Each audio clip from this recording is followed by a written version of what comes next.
My parents defended my brother's $440,000 gambling debt. He tried to hack my bank account, and they called me selfish for saying no. Here's how I exposed the lies, cut ties, and made sure the whole family finally saw the truth. People always say you don't get to pick your family, but they never talk about what happens when your family picks you to be the dependable one, the fixer, the one who quietly holds the roof up while everyone else dances underneath it. My name's Elias. I'm 36, living in Cincinnati, Ohio. I lead operations at a freight logistics firm. The job's stable, the pay is solid, and I've got a dog named Cooper who greets me like a celebrity when I walk through the door. It's not glamorous, but it's mine, built brick by brick without a single dime of help from anyone, especially not from my parents. Growing up, there were two of us, me and my younger brother, Leo. And from the beginning, the roles were clear. I was the responsible one. Leo? He was the sensitive soul, which, in our family, was code for allowed to screw up without consequences. By the time I hit high school, I was juggling straight A's, captaining the debate team, and bagging groceries on weekends. Not because I wanted to, but because I had to. If something needed doing, Elias would do it. Always. Meanwhile, Leo was busy getting detention for skipping class and borrowing our dad's car without asking. Once, he stole $200 from Mom's wallet. She cried. He cried harder. And somehow, I ended up comforting her and covering for him. That's just who Leo was, the golden child with a crooked halo. Our parents weren't bad people, just willfully blind.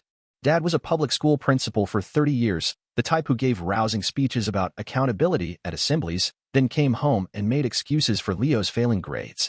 He's just figuring things out, Dad would say. Mom, a retired architect, had her own script. Leo feels things more deeply. He'll grow out of it. Spoiler alert, he never did. I moved out the day I turned 18, packed up my beat-up Saturn and drove to a crappy apartment near the university. No graduation gift. No savings. Not even a gas card. But Leo? He stayed. For years. Rent-free. Jobless. Playing poker on shady apps and calling it freelancing. The worst part? They treated his leeching like it was brave. He's trying, Mom would insist. He just needs space. If I called out the obvious, I was being harsh. If I set a boundary, I was selfish. They never said it, but it was always implied. I had no right to complain, because I had made it. I was stable. Privileged, even. By 25, I had a degree, a job in logistics, and a 401k. By 25, Leo had 3 maxed-out credit cards and a pending court date for unpaid traffic violations. Guess who they called crying about it? It, not him. I wish I could say it ended when I left home, but it didn't. Every family emergency, every blown tire, every overdue bill, I was their first call. Not because I offered, because they expected it. And yeah, I helped. For years. Even when it hurt. Even when I couldn't really afford to. Because some part of me thought, maybe if I just keep showing up, they'll finally see the difference between enabling and loving. But they never did. Now here I am, a grown man with a career, a mortgage, and a damn golden retriever who loves me more than my parents ever pretended to. And somehow, even with all that distance, Leo's mess is still dragging me down. This time, though, I think I'm done playing the fixer. The call came on a Tuesday evening. I had just walked in from work, loosened my tie, and tossed Cooper's leash over the chair. He was already doing laps around the apartment, thrilled to have me back. I was about to heat up leftovers when my phone buzzed. Mom. That alone should have been the first red flag. I stared at her name a second longer than usual, debating whether I had the energy. We hadn't talked in a while. Not after I stopped answering her guilt-laced group text about family updates. But curiosity won out. I picked up. Elias. Hi, honey, she said, her voice suddenly soft, syrupy, like she was reading from a script labeled warm maternal tone. Hey, I said cautiously, already bracing. There was a beat of silence. I could hear the hum of her old kitchen fridge in the background. Then she launched into it. I've been thinking about you. We haven't caught up in so long. How's work? Still doing the freight thing? Still doing the freight thing. Sure. Like I was some guy stacking boxes in a warehouse. It's fine, I said. Busy. Oh, that's good, she said. That's really good. Then came another pause, just long enough to sound staged. I waited, because I knew what was coming. And sure enough, she sighed dramatically, like the weight of the world had just dropped onto her lap. Elias. I need to ask you something important. And I really hope, you'll think about it before you say no. There it was. The pre-apology. Okay, I said flatly. What's going on? It's Leo, she said, voice cracking like she might cry. He's in trouble. Of course he is. She continued without waiting. Apparently he got involved in some poker games. Not just online. Real ones. Underground, I think. He borrowed money. A lot of money. My stomach dropped. How much is a lot? She cleared her throat. $440,000. I nearly dropped the phone. What? He didn't mean for it to spiral. She rushed on. It started small. He thought he could win it back. You know how he is, eh? Yeah, I snapped. I do know how he is. She barreled ahead. The people he owes, they're not good people, Elias. He said they threatened him. He's scared. He doesn't know what to do. He can go to the cops, I said. He can't, she hissed, her tone shifting. It's complicated. He said they'll come after him if he talks. I let the silence hang there. She didn't fill it. Then, you want me to give him nearly $500,000 to get out of a mess with criminals? Not give. Just help, she said. You're in such a good place. You're lucky, Elias. You've always been lucky. I felt my blood go cold. You think this is luck? I just mean, you have the means. And he doesn't. Family sticks together. No, I said, sharper than I meant. Not this time. There was a pause. Then her voice turned. Cold. Sharp. Familiar. I can't believe you'd abandon your own brother. After everything this family has done for you. I laughed bitterly. Everything I've done, you mean? She hung up. And just like that, I knew. I had finally said no, and she was never going to forgive me for it. It started small. The next morning, I woke up to a long message from my dad, which was strange since he rarely texted, especially not about emotional things. It was short and bitter. We raised you better than this. Family means showing up when it counts. Don't be a stranger to your conscience. I didn't respond. A few hours later, I got a forwarded email from my mom.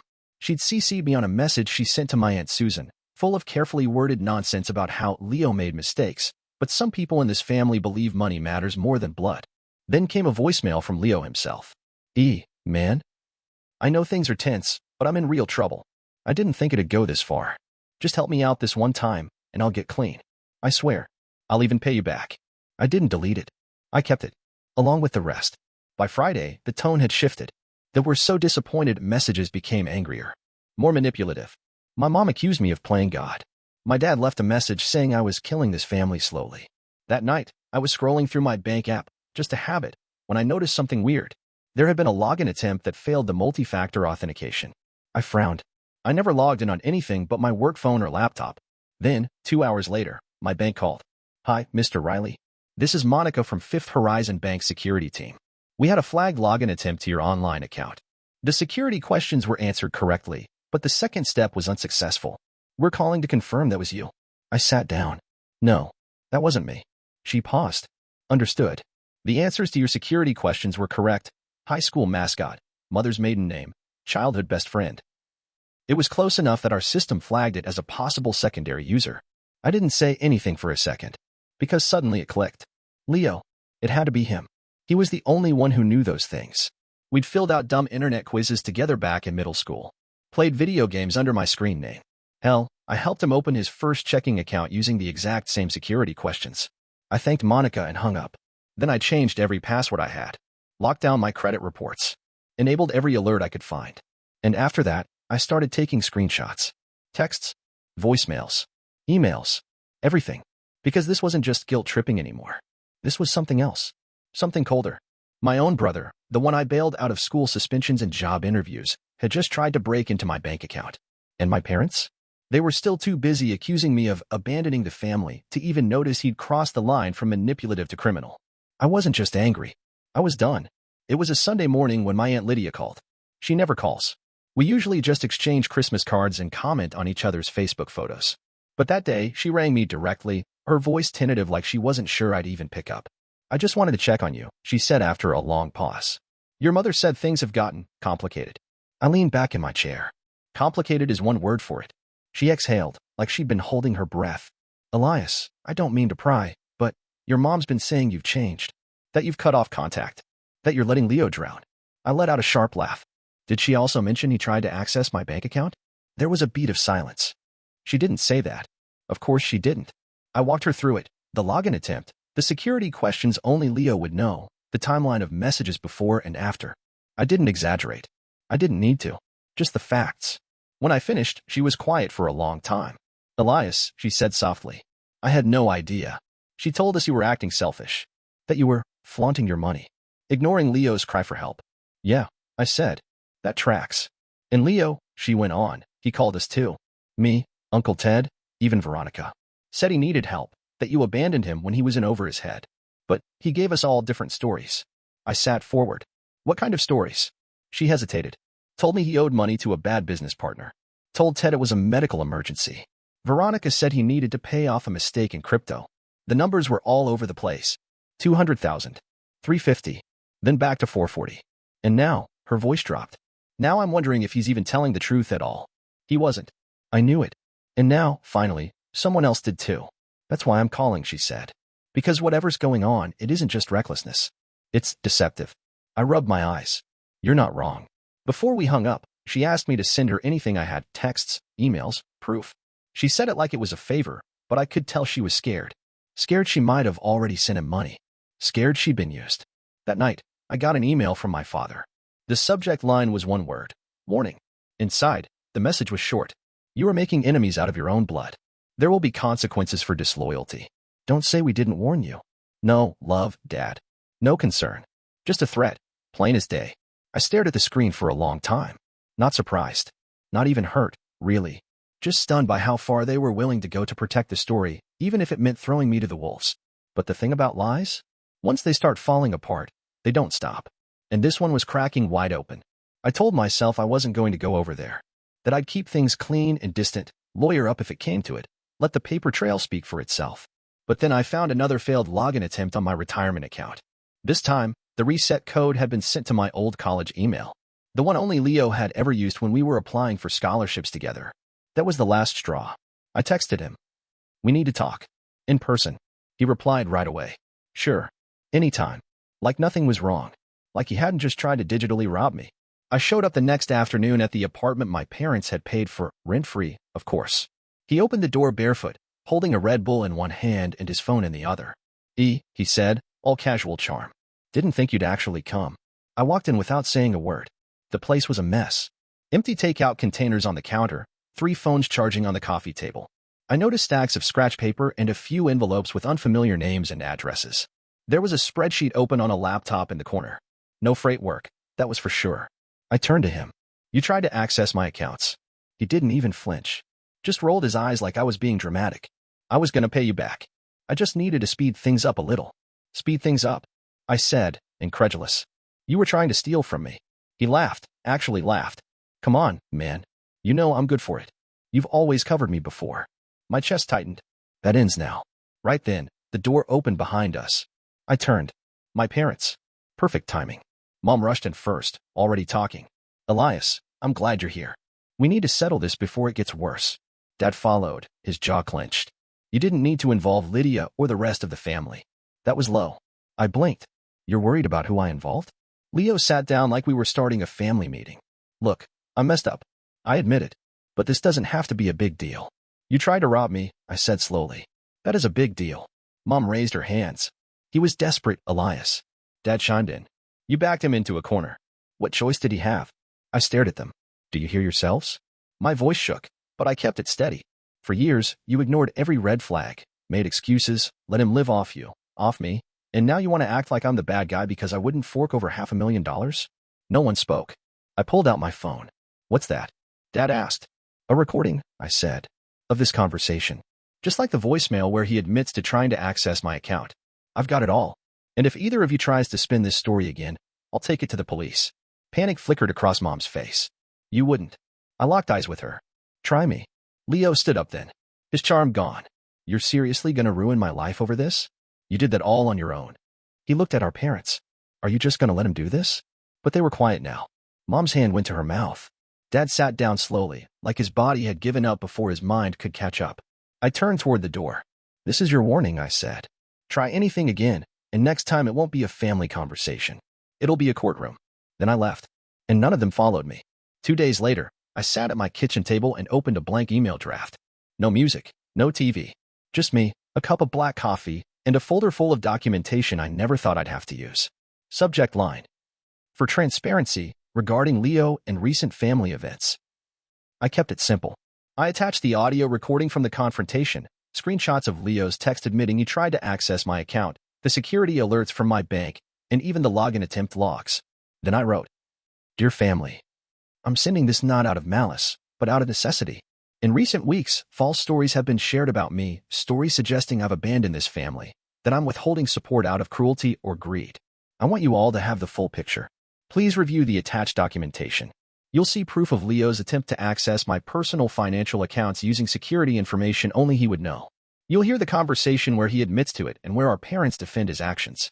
You'll also see a pattern, a long history of manipulation, entitlement, and outright deception, not just toward me, but toward many of you. If any of you have been contacted by Leo recently, I suggest reviewing the version of his story he gave you and comparing it to what's in this folder. You have a right to know the truth. I won't respond to arguments or emotional blackmail, but I'm done carrying the weight of this alone. Elias. I sent it to every relative on both sides. Aunts, uncles, cousins, people I hadn't seen in years but who still sent birthday cards with clipped Bible verses and "hope you're doing well" notes. I sent it to them all. Then I posted a version of it, stripped of names, but not of truth, on my LinkedIn. Just a short post. Sometimes family isn't about love, it's about control. When you say no to someone who's always gotten away with everything, they don't break quietly. They weaponize guilt. They rewrite history. And they count on your silence to protect them. I'm not silent anymore. Within hours, the reaction was bigger than I expected. Messages rolled in from extended family, most of them shocked, apologetic, or quietly horrified. 3 cousins told me they had also been approached by Leo recently, each with a different version of his emergency. One of them had already sent him money. My phone buzzed constantly, not with demands this time, but with support.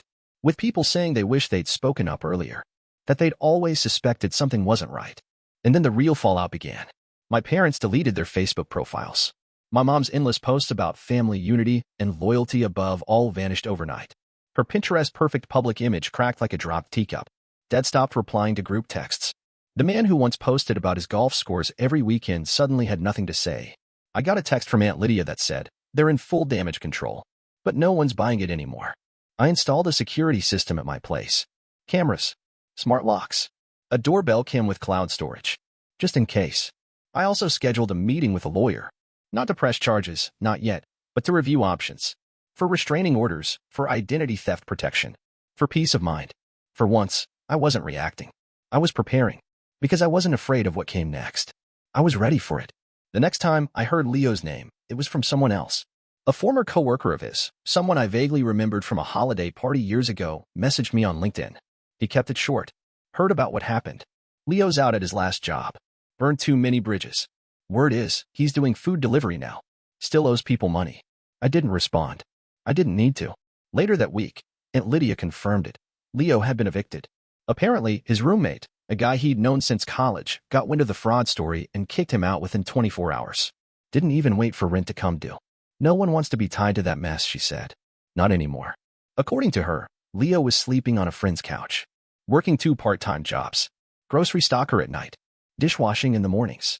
The glamorous life of a man who'd once laughed when I said I worked in logistics. He always said you were boring, Lydia told me. Funny how boring keeps the lights on. As for my parents, they went quiet. Mom stopped posting family throwbacks on Instagram. No more Riley family strong captions, no more weekend brunch photos with inspirational quotes about resilience. Their house, the one I helped paint during college breaks, became a fortress of silence. I heard through the grapevine that a few of their oldest friends had started distancing themselves quietly, but noticeably. One couple skipped their annual anniversary dinner. Another blocked my mom on social. Apparently, people had been watching. They just needed someone to speak first. Funny how fast loyalty fades when the truth finally shows its face. Meanwhile, life moved on. At work, I got a major promotion, senior regional lead. It came with a team, a raise, and an office with a real door. The kind you can close when the day gets heavy. I started seeing someone too. Her name's Naomi. We met at a mutual friend's housewarming. She asked about my family on our second date, and I told her the truth. All of it. She didn't flinch. She just nodded and said, "So you learn boundaries the hard way." I laughed. Is there any other way? We're not rushing anything. But it feels different. Steady. Healthy. No games. No guilt. One night, a few weeks into dating, she looked at me across the table and said, "You carry yourself like someone who's done carrying everyone else." She was right. I'd spent most of my life in Leo's shadow. Not because he outshone me, but because I was too busy holding up the ceiling so he could live underneath it. Now, that ceiling's collapsed. And for the first time in years, I'm not the one under the rubble. I didn't burn the bridge behind me. I just stopped rebuilding it. And I finally understood, letting go isn't cruelty. It's survival.